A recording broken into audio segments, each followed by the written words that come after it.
en esta preciosa epístola que Pablo le escribe a los Efesios, a una ciudad de Éfeso. Efesios capítulo 2, vamos a estar leyendo algunos versículos, desde el versículo 1 en adelante vamos a estar leyendo. Si quieres quitar el piano, porfa, Damari, si puedes. Gracias. Efesios capítulo 2, versículo 1. Y ahí vamos a estar leyendo hasta el versículo 10. Vamos a leer. ¿Tienen prisa? Si tienen prisa, leemos hasta el 2 nada más. ¿Está bien? ¿Estamos bien de tiempo? Leemos hasta el 10 entonces. No, porque algunos dicen, Señor, 10 versículos. Hay de todo en la viña del Señor, ¿eh? Dice así la palabra de Dios, y Él, ese Él está hablando de Jesús, y Él os dio vida a vosotros, cuando estabais muertos en vuestros delitos y pecados, en los cuales anduvisteis en otro tiempo, siguiendo la corriente de este mundo, conforme al príncipe de la potestad del aire, el espíritu que ahora opera en los hijos de desobediencia, entre los cuales también todos nosotros vivimos en otro tiempo en los deseos de nuestra carne, haciendo la voluntad de la carne y de los pensamientos, y éramos por naturaleza hijos de ira, lo mismo que los demás. Pero Dios, que es rico en misericordia, por su gran amor con que nos amó, aun estando nosotros muertos en pecados, nos dio vida juntamente con Cristo. Por gracia sois salvos. Y juntamente con Él nos resucitó. Y asimismo nos hizo sentar en los lugares celestiales con Cristo Jesús, para mostrar en los siglos venideros las abundantes riquezas de su gracia en su bondad para con nosotros en Cristo Jesús. Porque por gracia sois salvos por medio de la fe. Y esto no es de vosotros, pues es don, es regalo de Dios. No por obras para que nadie se gloríe, porque somos hechura suya, creados en Cristo Jesús, para buenas obras, las cuales Dios preparó de antemano para que anduviésemos en ellas. Amén. Hasta ahí vamos a leer. Cierra tus ojos. Señor, gracias por tu palabra. Gracias porque nos deleitamos en ella. Gracias por cada palabra que aquí sale, Señor, porque es un refrigerio para nuestra alma, Señor. Oramos en el nombre de Jesucristo que mientras tu palabra es compartida, es predicada, es enseñada en esta mañana, Señor, que ocurran los prodigios, las señales, las maravillas, todo lo que tu palabra dice que puede hacer, que ocurra esta mañana en este lugar, Señor. Gracias por todo lo que estás haciendo y por todo lo que vas a hacer, mi buen Dios. Y te lo pedimos en el nombre de tu Hijo amado Jesús. Amén y amén. Se puede sentar. Los niños que pasen con Patricia. Si se dan cuenta, aquí está diciendo cantidad de bendiciones, todos con el móvil apagado, ¿verdad? Mira, yo no soy el pastor Manolo, yo no tengo la capacidad que él tiene de predicar, de que soy un fuera de serie, él sí, yo no, yo me distraigo muy fácilmente. Si usted habla, me saca por completo de la predicación. Si yo lo veo a usted hablando, compartiendo, diciéndole, me sacas por completo. Si suena un móvil, me desconcentro por completo. Entonces le voy a pedir, por favor, atención en estos minutitos que vamos a estar compartiendo. Apague su móvil, póngalo en silencio, en modo avión, lo que usted quiera. Por favor, vamos a concentrarnos en lo que la palabra de Dios nos quiere enseñar. Amén. Pero sí les pido, por favor, bastante respeto a la palabra y también al que la comparte, en este caso, que me distraigo con una mosca. Si alguien se mueve ya, me saca, me desconcentro y tengo que volver a repetir todo lo que he dicho para volver otra vez a estar ahí. Si te fijas en estos versículos que hemos leído, es algo muy bonito, muy hermoso, porque da cantidad de bendiciones y dice que todas son en Cristo Jesús. Nosotros somos benditos en Cristo Jesús. Desde el mismo momento que nos salimos de Cristo, nos salimos de la bendición. Nosotros somos salvos en Cristo Jesús. Nosotros estamos sentados en los tronos celestiales en Cristo Jesús. Nosotros somos bendecidos en Cristo Jesús. Nosotros todo lo podemos en Cristo que nos fortalece. Nosotros podemos hacer proezas en Dios. Nosotros no somos que todo lo podemos y podemos hacer toda clase de proezas. No, siempre es en Cristo Jesús. Amén. Y si leemos este pasaje una y otra vez, vamos a ver algo maravilloso.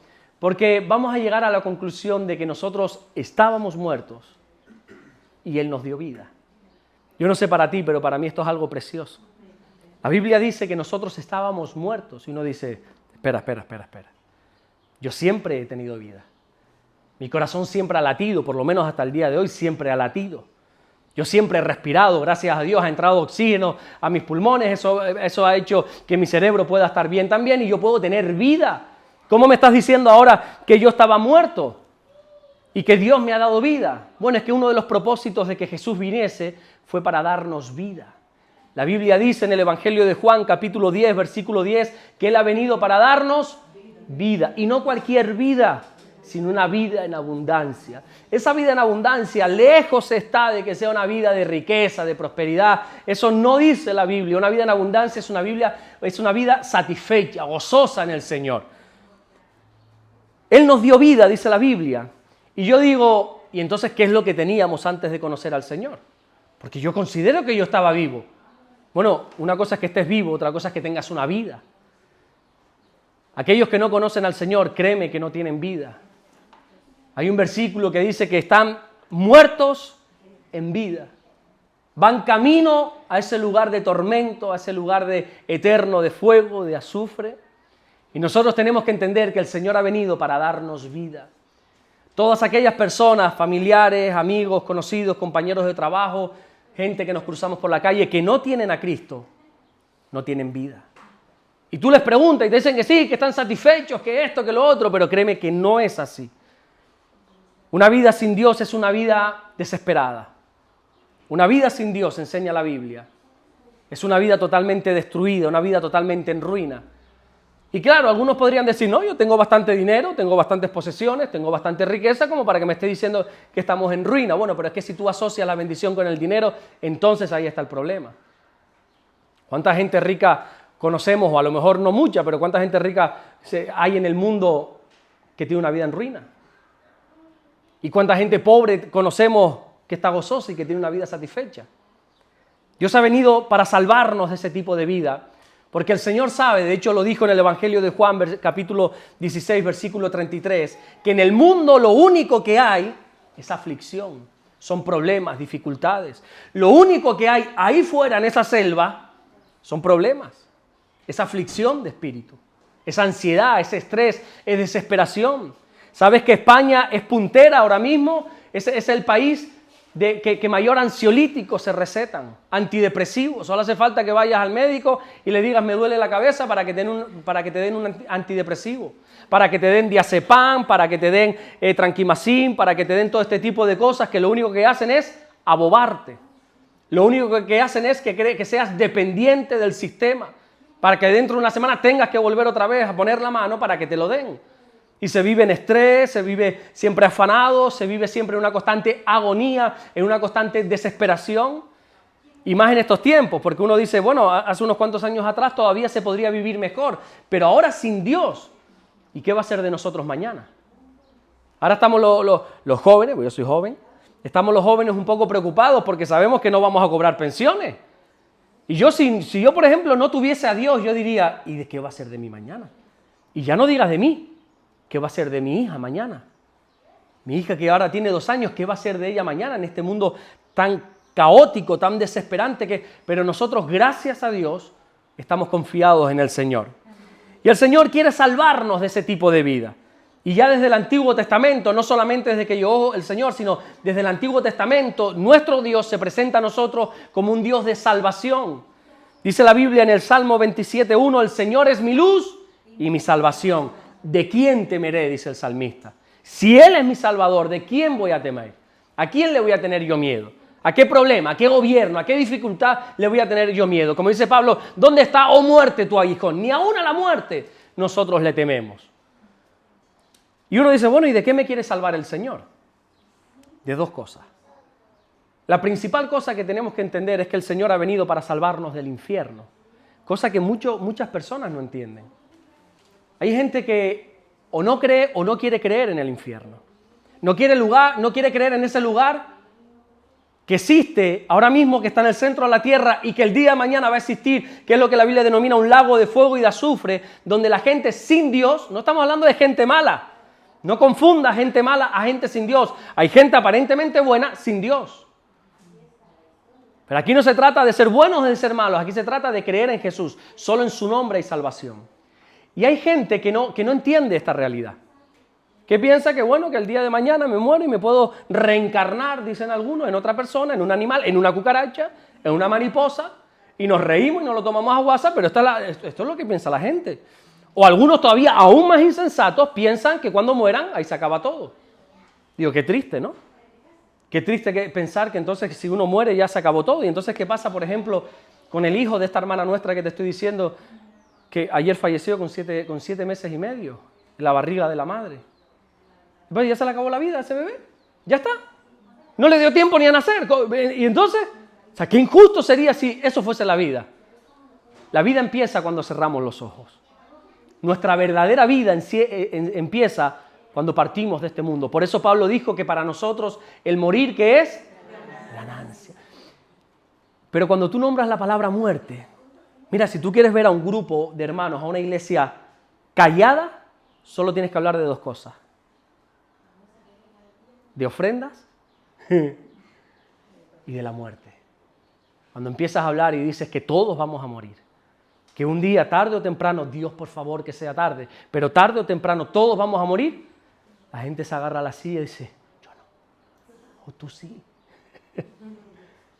Si algo tenemos en común todos aquí, es que vamos a morir. Mi abuela, que aún vive con 104 años, vive aquí, a 100 kilómetros de aquí, en Salamanca, con 104 años, cuando yo era un niño me enseñó algo que tú dices, qué abuela más rara, puede ser. Porque me dice, Alberto, mírate la mano, y yo me la miré. Me dice, todos nacemos con la M de muerte en la mano. Y yo me miré la mano y digo, no, espera, una M. Una M. Dice, estamos sellados. Todos un día vamos a morir. Aún mi hija de 2 añitos, un día. Dios quiera que sea dentro de 300 años, un día va a tener que partir. ¿Y qué va a ser de nosotros? Y estamos en esta vida entusiasmados, trabajando, pensando que queremos lograr esto, nos preparamos siempre para tener una buena vida, pero ¿te estás preparando para ese día? Porque aquí el que más, dice la Biblia, vive 80 años, el más robusto. Algún caso escéptico como puede ser mi abuela con 104, poco más. Los chinos que a lo mejor viven 110 porque solo comen algas y fruta, pero de resto, aquí el que más y el que menos con 80 años, nos vamos de aquí. ¿Y dónde vamos a ir nosotros? Entonces el Señor ha venido para librarnos del infierno.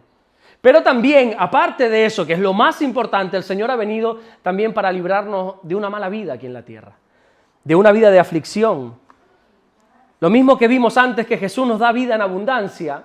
Ese mismo versículo, Juan capítulo 10, versículo 10, también dice que el ladrón, que representa a Satanás, ha venido ¿para qué? Para hurtar, matar y destruir. Hurtar, matar y destruir. Una curiosidad, ¿por qué no dice robar y dice hurtar? ¿Se lo han parado a pensar en eso alguna vez? ¿Por qué no dice que el diablo no ha venido sino para robar, matar y destruir? Y dice para hurtar, matar y destruir. Bueno, porque hay una diferencia entre lo que es un robo y un hurto. ¿Sabes lo que es un robo? Un robo es ir yo de frente y robarte el móvil a la cara, que tú me veas. Es un atraco, yo te robo. Pero ¿sabes lo que es un hurto? Un hurto es que tú vayas de espaldas y yo te haga... y no te des cuenta. Y cuando vas a echar mano al móvil, dices, mi móvil me lo quitaron. Así es Satanás. Nos hurta la vida.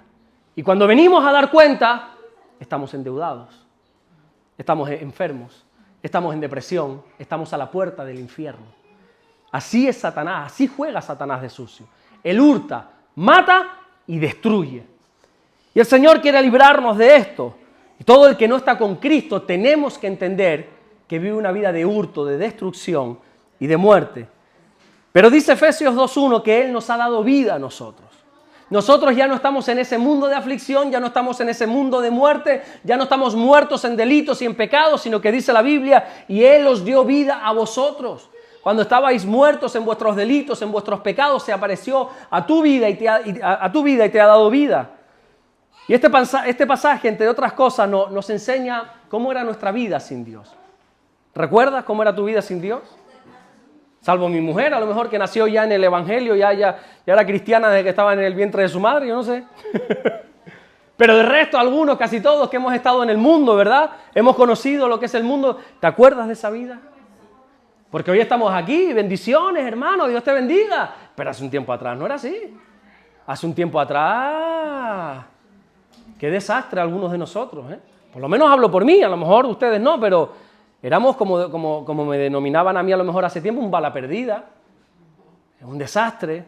Solo sirves para cargar, no sirves para otra cosa. Alguien me dijo, todo lo que tocas lo destruyes. Y así era nuestra vida, porque la vida sin Dios es eso.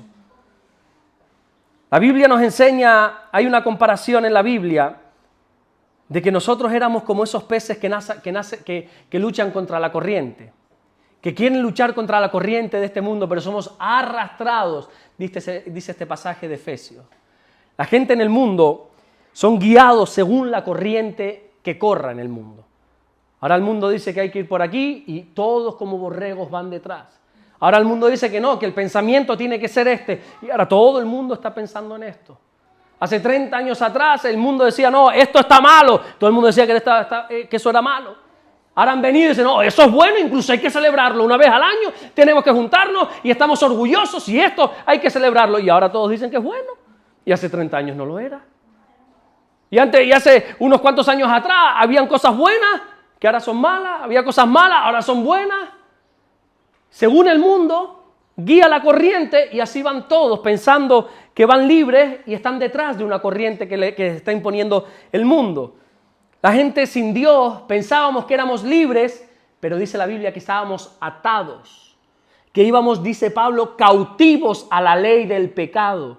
Todos sin Cristo éramos esclavos del pecado. No, yo soy libre, no, éramos esclavos, dice. Todos vosotros hemos leído en esta mañana. No, yo no era así. Ah, bueno, pues entonces a ti Dios no te cuenta como todos vosotros. Pero la Biblia dice que todos sin Cristo éramos esclavos. Vivíamos según los criterios de este mundo, no teníamos criterio propio. Pensábamos con libertad y no es cierto. Se nos imponía lo que teníamos que pensar. Hacíamos lo que el mundo decía. Si el mundo decía que esto es bueno, todos decíamos que era bueno. Cuando el mundo cambiaba y decía que era malo, ahora todos decimos que es malo. Y una serie de cosas, ahora nos están metiendo por los ojos el tema de, ¿cómo se llama esto? Del poliamor. ¿Sabes lo que es el poliamor? Nosotros decimos, pero eso ya está en la calle. Nosotros porque estamos ajenos a todo eso, pero los colegios es lo que hay ahora, el poliamor. Ya el matrimonio tradicional se acabó.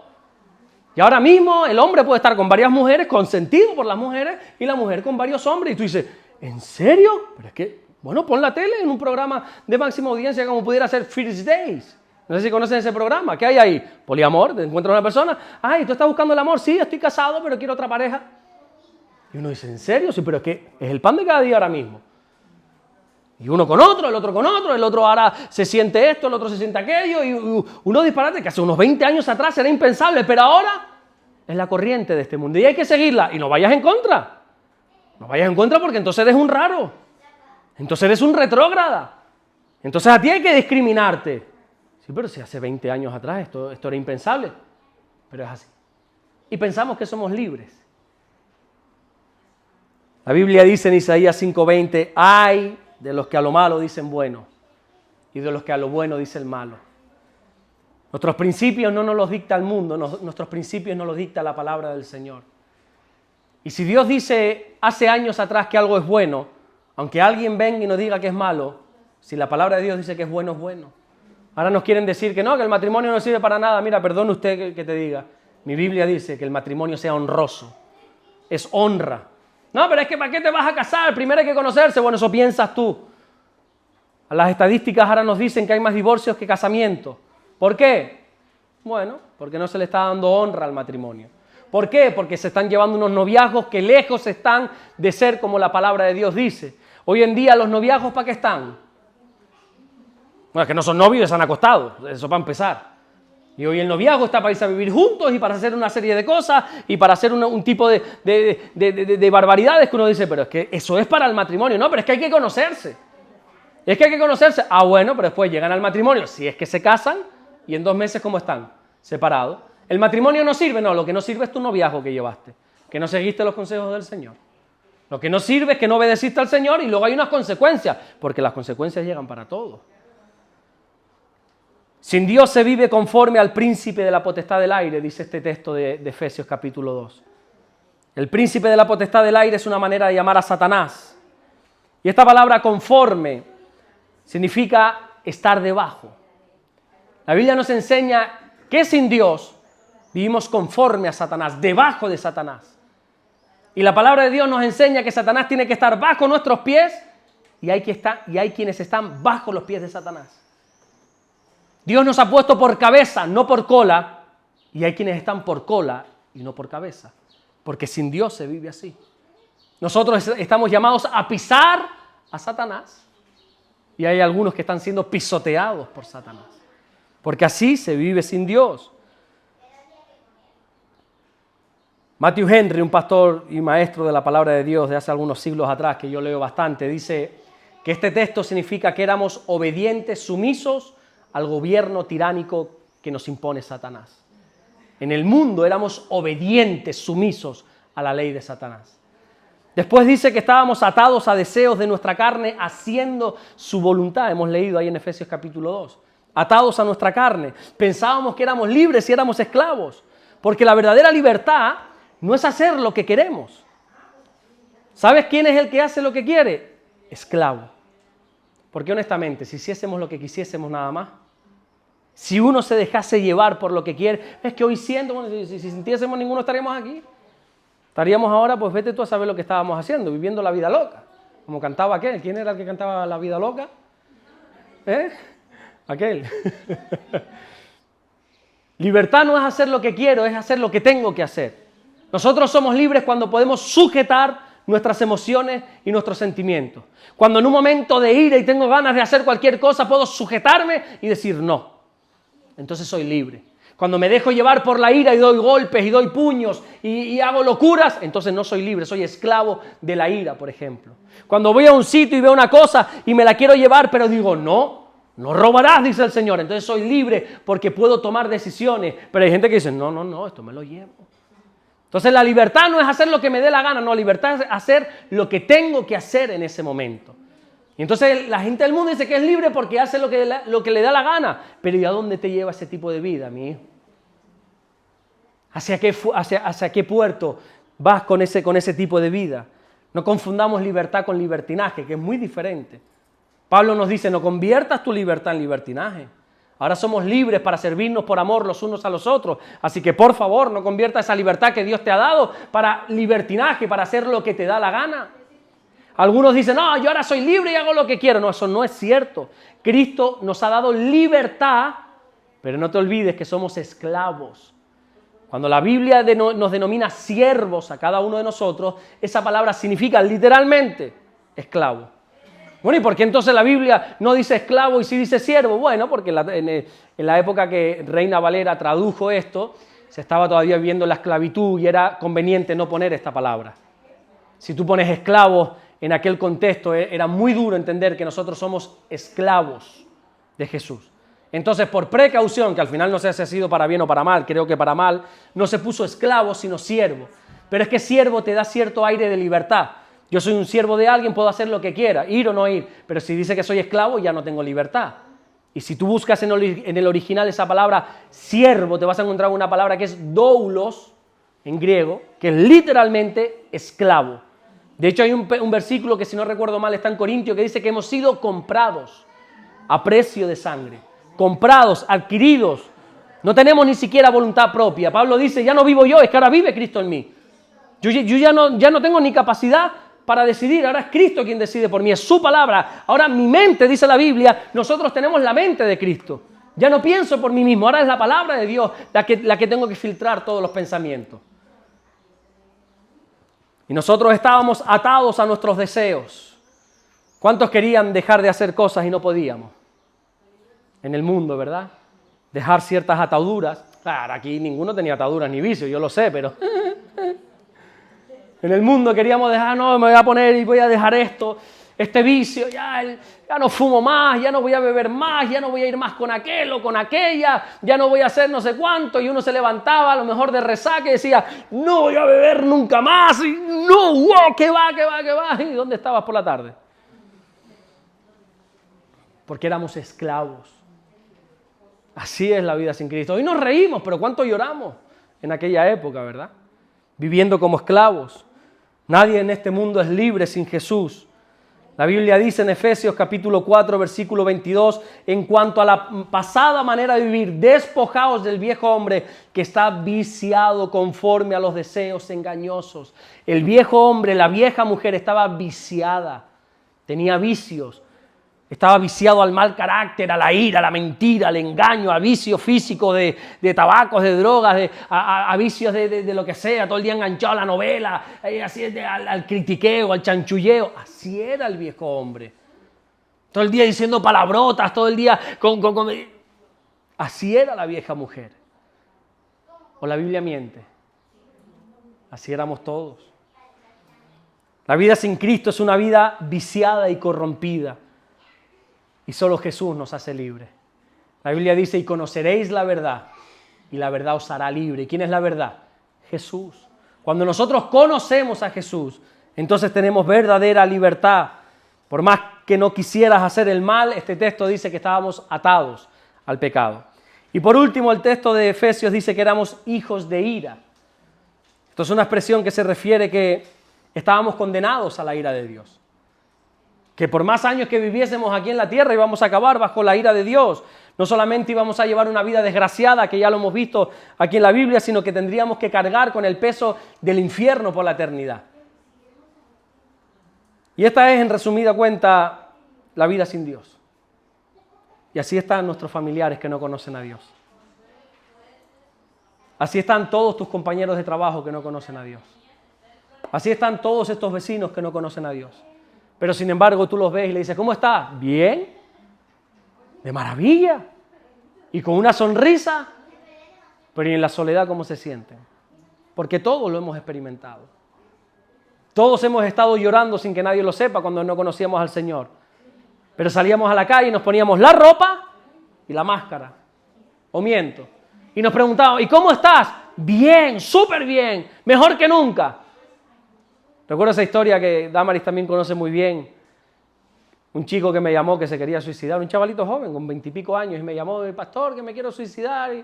Y me tuvo ahí media hora al teléfono. Yo estaba ocupado haciendo unas cosas importantes, pero claro, te llama un chavalito que te dice que se quiere suicidar. Eso es lo más importante en ese momento. Así estés atendiendo lo que sea, tienes que dejar de hacer eso para atender a este muchacho. Venga y no sé cuánto, y le das la retaíla, venga con el Señor y todo lo que usted ya sabe, y venga y no sé cuánto. Y cuelgo y me pongo a orar, Señor, por favor, no permitas que este hombre se quite la vida. Y yo preocupado, y al rato abro las redes sociales y el tipo puso una foto, nada más terminar de hablar conmigo, en el baño, haciendo así con el dedito, como, la vida me sonríe. Y yo diciendo, pero qué falsedad, ¿no? Estás mostrando al mundo como que estás bien y estás hablando conmigo de que te quieres quitar la vida. Pero es que así es el mundo. Todos los que tú ves sonriendo por la calle se beben sus lágrimas por las noches. Están en un estado de desesperanza, de desamparo. Están gritando como Jesús en la cruz, Elí, Elí, lama sabactani. ¿Por qué me has desamparado, Señor? Ellos no conocen al Señor, pero se sienten desamparados, vacíos, solos. Y después de presentar esta vida, no solamente catastrófica en la tierra, sino condenados por una eternidad, entonces Pablo cambia el mensaje, cambia el discurso y nos presenta una vida nueva en el Señor. Dice el versículo 4 de Efesios 2, pero Dios, que es rico en misericordia, por su gran amor con que nos amó, aun estando nosotros muertos en pecados, nos dio vida juntamente con Cristo. Por gracia sois salvos. Y juntamente con Él nos resucitó y asimismo nos hizo sentar en los lugares celestiales con Cristo Jesús para mostrar en los siglos venideros las abundantes riquezas de su gracia en su bondad para con nosotros en Cristo Jesús. La Biblia dice que Jesús nos sacó de la muerte para darnos vida. Pero no cualquier vida, sino una vida juntamente con Cristo. El Dios misericordioso ha venido para cambiar nuestras vidas, para darnos valor, para darnos un nombre. Antiguamente la Biblia dice que éramos viles, menospreciados. Hoy estamos aquí y todos, ay hermano, qué bueno que estás aquí. Antes, ¿quién se acercaba a saludarnos? No éramos nadie antes. Porque la Biblia dice que de lo vil y lo menospreciado escogió Dios. Si a ti Dios te ha escogido, perdona, yo sé que tú tienes un alto concepto de ti mismo y me alegro por ti que tengas la autoestima bien alta, pero la Biblia dice que Dios lo que escoge es lo vil y lo menospreciado del mundo.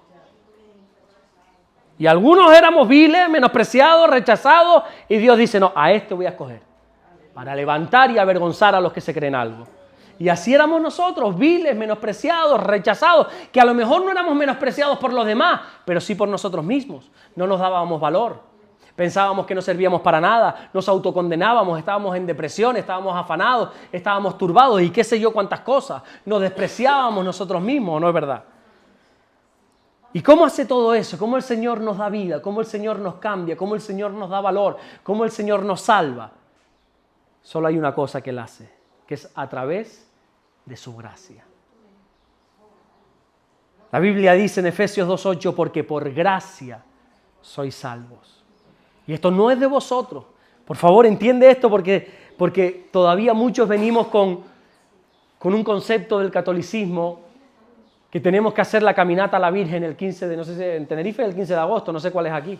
Y ahí tenemos que ir caminando hasta desde donde viva hasta la Virgen para que la Virgen se alegre contigo. Y ahí la Madre de Dámara iba de rodillas hasta la Virgen caminando. ¿O no? Sí, iba de rodillas Dámara, que ya me lo ha dicho. Y se ponía y caminando. Yo lo hice unas cuantas veces esa caminata. Kilómetros, claro, uno iba por la fiesta, pero kilómetros. Entraba a la iglesia, pero desde la entrada hasta donde estaba la Virgen de rodillas, pensando que así la Virgen se iba a agradar. Y teníamos que hacer unas ofrendas florales, ¿se acuerdan de eso? Y teníamos, para ser perdonados, teníamos que recitar 4 Padres Nuestros, 3 Ave María y no sé cuántos Jesucitos de mi vida y todo este tipo de cosas. ¿O no es verdad? ¿Cuántos procedemos del catolicismo? A lo mejor algunos no, pero la gran mayoría, ¿o no? Y hemos venido aquí y sí, ahora hemos dejado muchas cosas, ya ninguno, o espero por lo menos, ninguno esté en idolatría con las imágenes, pero en nuestra mente se nos ha quedado las obras. Dios se agrada de mí cuando yo hago algo. Y dice la Biblia que Dios te ha dado vida cuando eras un bandido y una bandida, cuando estabas muerto en delitos y pecados. Y ahí en esa miseria, Dios nos amó. Por favor, sé libre. Aquí no hay que hacer nada para agradar a Dios. ¿Pueden entender eso? Absolutamente nada hay que hacer para agradar a Dios. Mi hija no tiene nada que hacer para agradarme. Yo la amo porque simplemente es mi hija. Y a veces me hace no maldades, cosas de niña y me hace enfadar, pero eso jamás quita mi amor hacia ella. Yo la amo simplemente porque tiene el apellido Ares. Es mi hija. Y haga lo que haga, es mi hija. Conocí una persona, una madre que su hijo... malo.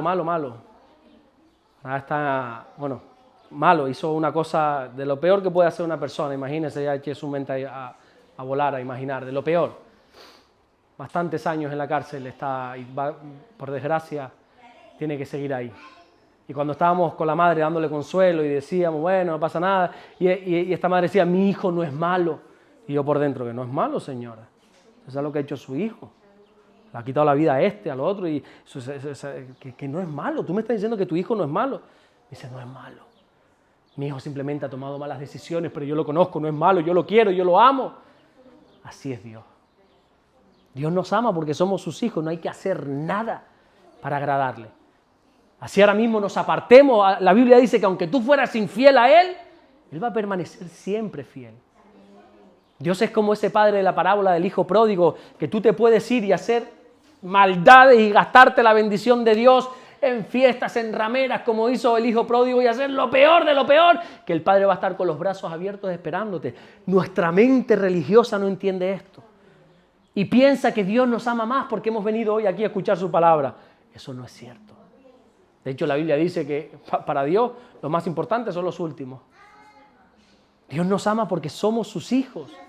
Y esto se trata de la gracia de Dios. Por eso hemos cantado en esta mañana, vive la vida. Vívela, no te ates más a sistemas religiosos, a otra cosa, vive la vida. Toda la actividad de la vida cristiana se fundamenta en la gracia de Dios. Ahora, la pregunta más importante del cristianismo, la que dividió a la Reforma en dos, de Martín Lutero, ¿la salvación es por gracia o por obras? Pero aquí siempre, yo desde que me convertí al Señor me dijeron que para ser salvo tengo que hacer una obra, que es la oración de fe. ¿Hizo la oración de fe? Sí, entonces es salvo. Entonces es por obras. Hizo la oración, que eso no sale en la Biblia, por cierto, pero que está bien, Hizo la oración, levantó su mano en un culto y pasó al frente. Sí, entonces es salvo. Ajá. ¿Y dónde dice eso? La Biblia dice, el que creyera en Jesús será salvo. No hay una oración de fe. Simplemente es confesar. El que creyere y confesare con su boca que el Señor se levantó de entre los muertos, será salvo. Él y de regalo su casa. Esto es por gracia. Aquí no hay nada que hacer. Esto no es por obras. Ahora, la salvación nos lleva a las obras. Si una persona verdaderamente salva, está tan agradecida que hace obras, que sirve, que se congrega, que hace por los demás. Yo dudo mucho, pero bueno, como ese no es mi papel, no entro mucho ahí, ni pierdo mucho tiempo en eso, pero dudo mucho que una persona verdaderamente salva cuando no tiene obras, cuando no se congrega, cuando no hace nada por nadie, solo piensa en él mismo. Entonces yo digo, ¿verdaderamente ha conocido a Dios? Ahí lo dejo, no lo sé, porque yo no estoy en el lugar de Dios, ni quiero serlo. Yo no podría ser Dios, ni muchísimo menos. Pero la salvación nos lleva a las obras. Pero solo somos salvos por gracia. Nosotros dependemos de la gracia de Dios. Nada en este mundo va a hacer que tú seas salvo. Ni aunque ayunes 40 días por tu hijo, por tu hija, ni ayunes un año entero para que tu marido... Esto no es por obras. Esto es por gracia, dice la palabra del Señor.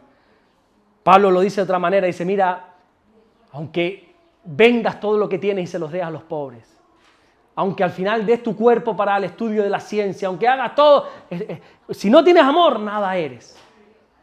Las obras no sirven. De hecho, tú sabes lo que dice la Biblia, cómo compara la Biblia nuestras obras si las presentamos como objeto de salvación. ¿Sabes cómo lo compara el Señor? Trapos de inmundicia. Y ahora pregúntate qué es eso, un trapo de inmundicia. Pues no te lo quiero explicar porque a lo mejor es un poco desagradable o a lo mejor lo quieren escuchar. ¿Sabes lo que es un trapo de inmundicia? ¿Sabes que las mujeres una vez al mes pues tienen algo llamado la regla, la menstruación, como lo quieras llamar, y en la antigüedad, en ese momento, la mujer estaba inmunda, tenía que estar apartada.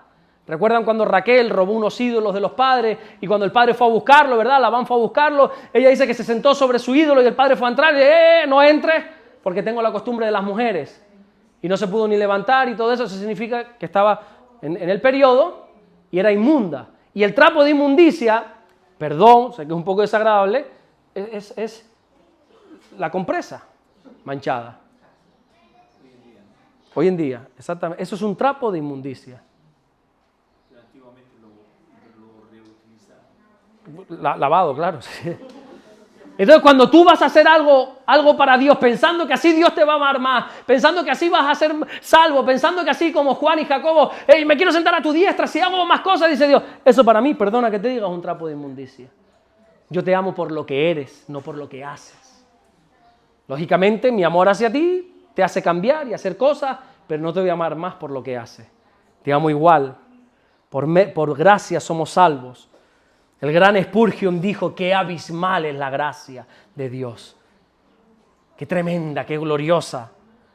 Romanos 5:8 dice, mas Dios muestra su amor para con nosotros en que siendo aún pecadores, Cristo murió por nosotros. Cristo no muere por los justos, Cristo no muere por los buenos, Cristo muere por los pecadores. De hecho, a los religiosos del momento le dijo, no se olviden que los pecadores y las rameras van delante de ustedes al reino de Dios. Ustedes con todas sus vestiduras santas, con todos sus sacrificios, están a la cola y a lo mejor ni entran. Y aquí los pecadores van primero. Yo no he venido a llamar a justos, a sanos. Yo he venido aquí a por los enfermos, a por los pecadores, a por los malos para cambiarlos. La gracia de Dios nos saca de cualquier necesidad. Dice la Biblia en Hechos 4:33, y con gran amor, con gran poder, los apóstoles daban testimonio de la resurrección del Señor y abundante gracia era sobre todos ellos. Cuando los apóstoles comenzaron a predicar que Cristo resucitó, empezaron a predicar de las buenas nuevas del Evangelio, dice que abundante gracia vino sobre ellos. Y dice, así que, versículo 34, no había entre ellos ningún necesitado. Cuando vino la gracia de Dios, se acabó la necesidad. Nosotros pensamos que la necesidad se acabe cuando el jefe nos suba el sueldo. Nosotros pensamos que la necesidad se va a acabar cuando encuentre un novio bueno, una novia buena, cuando haga esto, cuando tenga aquello, cuando tenga lo otro, cuando tenga más ceros en la cuenta del banco. La necesidad se acaba cuando viene la gracia sobre nosotros. Y la gracia viene cuando empezamos a predicar la palabra del Señor. Y uno dice, a mí me da vergüenza predicar el Evangelio. Tú abre tu boca que Dios la va a llenar y te vas a dar cuenta que Él te va a llenar de su gracia. Y te vas a poner a predicar y uno va a decir, ¿y cómo es posible? Porque Dios te llena de su gracia. La gracia siempre viene cuando hablamos del Señor y nosotros entendamos que somos lo que somos por la gracia de Dios. Gracias a la gracia soy lo que soy, dice la Biblia. En 1 Corintios 15:10, pero por la gracia de Dios soy lo que soy, dice Pablo. No es por mi sabiduría, que la tengo. No es por mi conocimiento, dice Pablo, que lo tengo. No son por mis dones, que lo tengo. No es por mi manera de predicar buena, que la tengo, dice Pablo. Es gracias a la gracia que soy lo que soy. Si nosotros somos algo hoy, no es porque hayamos trabajado duro, porque no lo hayamos trabajado, no, es por la gracia de Dios. Es por la gracia de Dios. Y la gracia es la mayor cualidad que tiene el Señor. Hay un versículo que tan pocas veces lo he escuchado yo predicar y es el resumen de la Biblia. Allí en 2 Corintios 13:14, para mí este es el mensaje central de la Biblia. Dice, la gracia del Señor Jesucristo, el amor de Dios y la comunión del Espíritu Santo sean con todos vosotros. Amén. Aquí se nos está presentando la Trinidad, palabra que no sale en la Biblia, pero que nosotros entendemos que tenemos un solo Dios trino, Dios Padre, Dios Hijo, Dios Espíritu. Sabemos que Jesús es Dios, sabemos que el Espíritu Santo es Dios y sabemos que el Padre es Dios, pero es un solo Dios, tenemos un solo Dios. Nosotros somos monoteístas, creemos en un Dios, no en tres, en uno, que son tres. Es un concepto muy complicado de entender. Parece fácil, pero no lo es. Es un solo Dios, dice la Biblia. El primer mandamiento es, oye Israel, el Señor vuestro Dios, uno es. No hay más, uno. Pero ese Dios es Padre, es Hijo y es Espíritu. Bueno, y uno dice, ¿y cómo es eso? Mírate a ti mismo. ¿Cuántos Albertos Ares hay? Uno. Pero que tiene un cuerpo, tiene un alma y tiene un espíritu. Y cada parte de estas tres tiene una función. El cuerpo es la parte corrompible, eso se va, eso se acabó. El espíritu es la parte dependiente de Dios. Y el alma es la parte independiente de Dios. En el alma están las emociones, los sentimientos, el espíritu es lo que te lleva a buscar a Dios. Tú estás aquí hoy porque el espíritu te ha dado ánimo, porque estás aquí no por tu alma, porque lo has sentido, no, eso es el alma, y el alma tiene sed y puede beber agua en cualquier parte, el espíritu solo se sacia en Dios. Por eso dice la Biblia que no dejes apagar el espíritu, no dejes morir el espíritu. El cuerpo no sirve para nada, nos dura lo que nos dura y nos vamos. Y entonces tenemos que entender que Dios, la mayor cualidad del Padre, dice el texto, la mayor cualidad del Padre es el amor. De tal manera, dice el Evangelio de Juan, de tal manera, eso significa, es algo tan increíble como ama al Padre, que ha dado a su Hijo unigénito por amor de vosotros. Yo te quiero, yo te amo, pero yo a mi hija no la entrego por ninguno de vosotros, lo siento mucho. ¿Tú me darías uno de tus hijos para darme salvación a mí? ¿A qué no? Es que ni me lo planteo, diríamos. Mi hija es mía. ¿O no es verdad? Por eso Juan dice, de tal manera amó Dios al mundo que ha dado su Hijo unigénito para todo aquel que en Él crea, tenga vida eterna, sea salvo. La mayor cualidad del Padre es el amor. El Padre nos ama perdidamente. Es un amor tremendo lo que el Padre nos tiene. A tal grado que entregó a su único Hijo a morir por nosotros. Luego hay otra cualidad del Espíritu. ¿Cuál es la mayor cualidad del Espíritu? La comunión del Espíritu Santo, dice el texto que hemos leído. La mayor cualidad que tiene el Espíritu Santo es la comunión, la koinonía, el estar con Él. De hecho, quien está ahora aquí es el Espíritu Santo.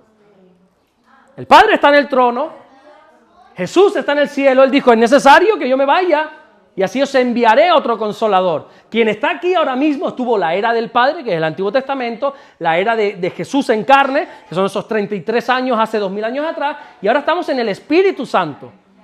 Él está aquí ahora mismo. El Espíritu está en nosotros ahora mismo. Sí, también el Señor, también el Padre, está bien, pero es el Espíritu Santo el que está en nosotros. Y dice la Biblia que Él nos anhela celosamente. Él quiere tener intimidad, comunión, es su mayor cualidad.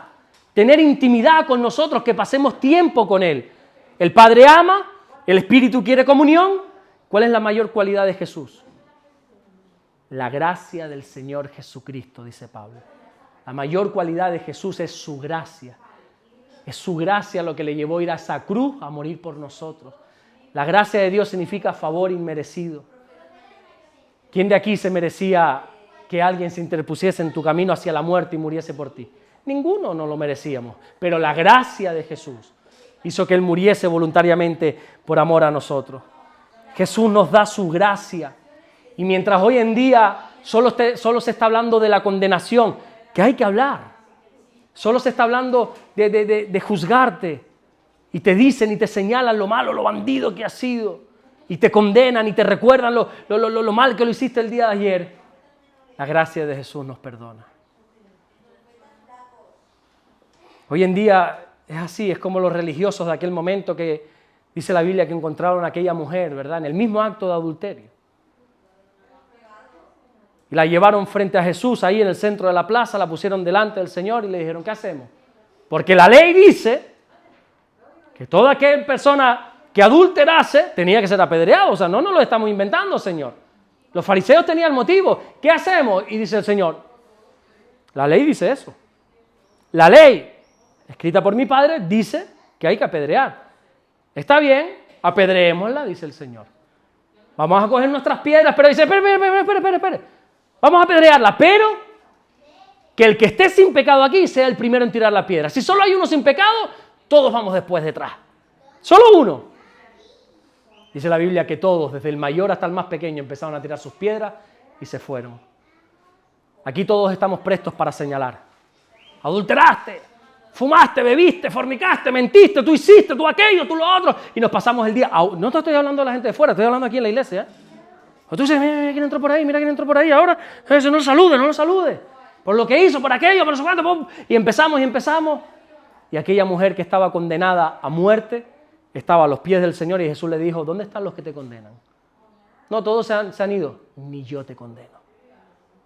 No peques más, le dijo. Vete, no peques más. Pero yo no te condeno. El mensaje de esta tarde, de esta mañana es, Jesús no nos condena. La gracia de Dios está sobre nosotros. Somos libres de la acusación, somos libres de la culpa. No peques más, por favor te lo pido. Lucha con ese pecado, apártate de ese pecado. No estés entregado más a esos deleites, a esos deseos, pero la Biblia dice, ni yo te condeno. El pastor te puede decir, te pongo en disciplina 6 meses, fuera de esta iglesia no te quiero ver más. Yo te puedo echar y te digo, no quiero verte más. Pero mientras el hombre te dice eso, Dios te dice, yo no te condeno. Por favor, no peques más, vamos a ponernos a cuenta, yo no te condeno. Y eso es la gracia de Dios. Eso es lo que no entendemos nosotros. El mundo nos sigue condenando, el mundo nos sigue poniendo la etiqueta, ¿verdad? Si te das cuenta, ese endemoniado en Gadara, Dios lo libertó, pero si tú te das cuenta, cuando el evangelista, y no uno, sino varios escribieron esa historia, ¿cómo la titularon? El endemoniado de Gadara. Mi niño, ya fue libre, pero el hombre somos así. Pero estuvo endemoniado. Fue una mujer pecadora. Aquel hizo esto, aquel hizo... Porque así somos nosotros, nos recordamos los pecados, nos señalamos, nos acusamos, nos disfrazamos de bondad y decimos Dios te bendiga, pero por dentro decimos así te quemes en el infierno. No, eso no decimos. Pero Dios nos ama. Aún en nuestros pecados, aún en nuestros deleites, Dios nos ama. Y es la gracia de Dios lo que nos justifica. Si puedes poner piano, vamos a terminar. Es la gracia de Dios lo que nos justifica delante del Padre. La Biblia dice en Romanos 5:21, a fin de que así como reinó el pecado en la muerte, reine también la gracia que nos trae justificación. La Biblia nos llama desde el Génesis hasta Apocalipsis a acercarnos a Dios. Nosotros hemos de entender, cierra tus ojos, qué bonito sería que cierres tus ojos y puedas escuchar estas palabras en Shelah, en meditación en el Señor. En la antigüedad, para acercarnos al Señor, dice la Biblia que había cantidad de esfuerzo que teníamos que hacer. Para nosotros acercarnos al Señor, teníamos que entrar por sus puertas con acciones de gracias, por sus atrios con alabanza. Teníamos la fuente de bronce, había que ir y lavarse las manos no sé cuántas veces, y había que hacer decenas de sacrificios, llevar tu animalito para ser sacrificado por el sacerdote, para solo poder llegar ahí al atrio. Y una persona, una vez al año nada más, podía entrar a aquel lugar denominado el Santo Santorium, el lugar santísimo, y ahí presentarse delante de la presencia del Señor. Y si el pueblo estaba limpio, si el Señor había aceptado el perdón de los pecados, salía vivo, y si no, salía muerto. Y antiguamente era así, había un velo bastante grueso, de unos 10 centímetros, aquella cortina, altísima por cierto, que estaba en el templo, que separaba el lugar santo del lugar santísimo. Había una barrera que nos impedía acercarnos a la presencia del Señor. Pero la carta a los Hebreos nos dice que nosotros ahora tenemos acceso ante el trono, acceso a la presencia del Señor a través del sacrificio de Jesús. Y dice, acerquémonos confiadamente al trono. ¿Y qué dice? Al trono de la gracia. El escritor a los Hebreos, que no se sabe quién es, algunos dicen que es Pablo, pero no se sabe con exactitud quién escribió esta carta, dice, acércate, hijo mío, ante el trono de la gracia, para que halles el oportuno socorro. Acércate confiadamente. Mientras el mundo te condena, mientras el mundo te señala, acércate confiadamente, porque el trono es un trono de gracia. Porque la presencia de Dios no condena. La Biblia dice en Juan capítulo 3, versículo 17, lo que pasa es que nosotros nos quedamos solo en Juan 3, 16. Pero hermano mío, hay que avanzar, hay que crecer, hay que seguir leyendo. Y dice que Dios no envió a su Hijo para condenar, sino para salvar. Dios no está aquí para condenarte, Dios está aquí para salvarte. Para que a través de su gracia puedas recibir la salvación. Para que seas salvo, para que seas libre de esos pecados que te atormentan, de esas ataduras, de esos vicios, de esas fortalezas quizá mentales que uno tiene, pensando que no sirve, que no vale. Y el Señor en esta mañana dice, acércate, hijo mío, acércate, hija mía, ante el trono de la gracia. Acércate confiadamente porque te amo porque eres mi hijo, porque eres mi hija. No tienes nada que hacer para que te pueda amar más. No hay obras que puedas hacer que ganen mi amor por ti. Yo te amo por quien eres, aun cuando estabas muerto en delitos y pecados, aun cuando vivías ajeno a mi vida, yo te amé, yo te di vida. Aun cuando éramos rebeldes a esa visión celestial, Dios nos amó. Aun cuando ni siquiera habíamos escuchado el nombre de Jesús, ya Él había muerto por nosotros. No hay nada que podamos hacer para ganarnos el favor de Dios.